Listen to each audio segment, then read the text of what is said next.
안녕하세요. 향후 10년 우리 비즈니스를 위협할 가장 큰 리스크는 과연 무엇일까요?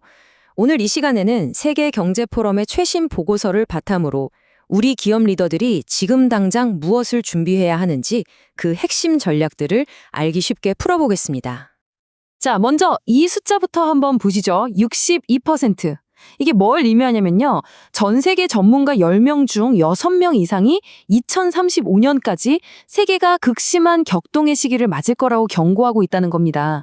이건 그냥 예측 수준이 아니고요.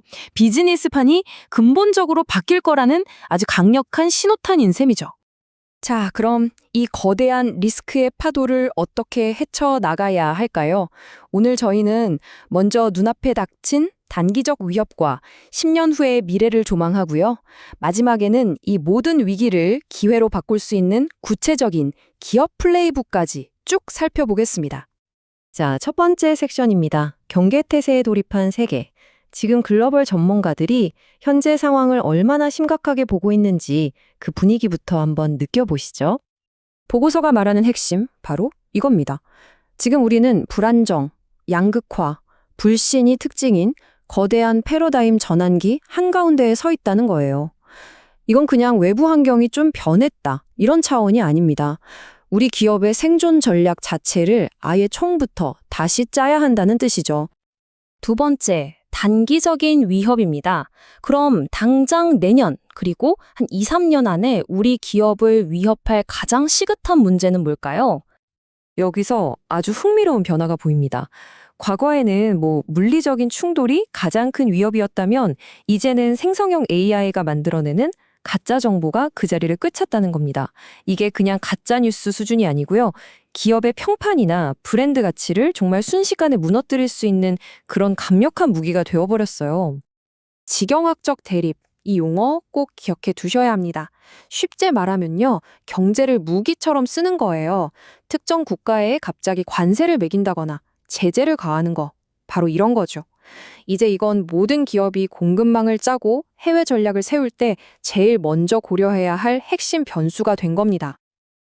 이 표를 보시면 리스크가 시간에 따라 어떻게 변하는지 한눈에 뜩 들어오죠.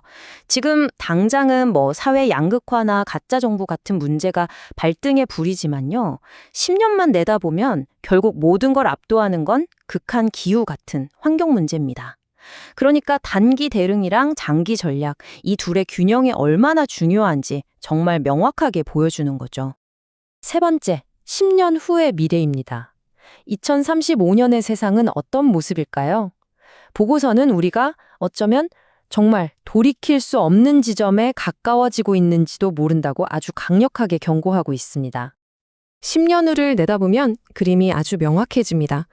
보시는 것처럼 가장 심각한 5대 리스크 중에 무려 4개가 환경 문제예요.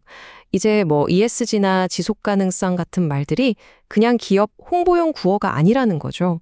이건 기업의 장기적인 생존이 걸린 필수 조건이 된 겁니다. 그런데 여기에서 정말 중요한 연결고리가 하나 나옵니다.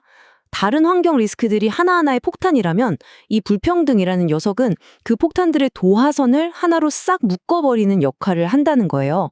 다시 말해서 불평등이 다른 모든 위협들을 훨씬 더 크게 만드는 핵심 기폭제라는 거죠.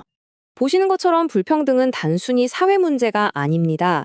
경제를 침체시키고 사회를 분열시키고 지정학적 긴장을 높여서 결국엔 기업 활동을 위축시키는 모든 문제의 뿌리에 있는 거죠. 바로 이 지정 때문에 기업들이 단순히 이익만 쫓는 걸 넘어서 사회적 책임에도 주목해야 하는 거고요. 자, 네 번째, 리스크에서 회복 탄력성으로. 지금까지 리스크가 뭔지 그 지도를 자세히 들여다봤다면요.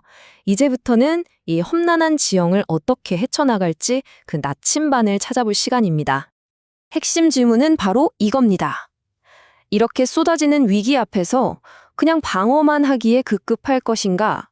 아니면 한 발 앞서서 이걸 기회로 만드는 선제적인 전략을 펼칠 것인가?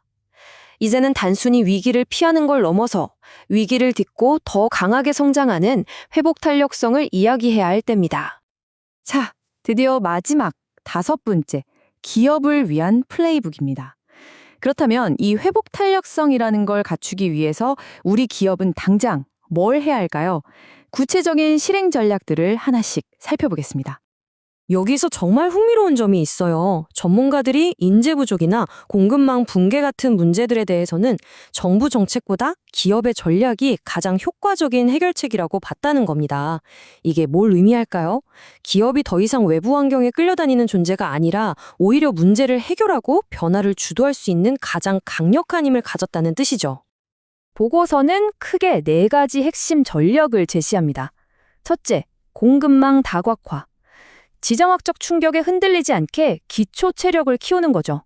둘째, 인력 기술 향상에 투자해서 인구 변화라는 거대한 파도에 대비해야 합니다. 셋째, 지속 가능성을 비즈니스에 완전히 녹여내서 환경 리스크를 새로운 기회로 만들어야 하고요. 마지막으로 사이버 보안과 AI 윤리를 강화해서 디지털 시대의 신뢰를 확보해야 합니다. 바로 이 4가지가 미래를 준비하는 기업의 핵심 과제라고 할 수 있습니다. 기억하세요. 이 모든 전략의 최종 목표는요, 단순히 폭풍우를 피할 방패를 만드는 게 아닙니다. 오히려 그 바람의 힘을 이용해서 더 멀리, 더 높이 날아갈 로켓을 만드는 거죠. 리스크를 남들보다 먼저 읽고 그걸 기회로 바꾸는 것. 그게 바로 진짜 지속 가능한 경쟁 우위입니다. 그래서 마지막으로 이 질문을 드리고 싶습니다. 여러분의 조직은 지금 다가오는 이 거대한 글로벌 리스크를 그저 피해야 할 위협으로만 보고 계십니까?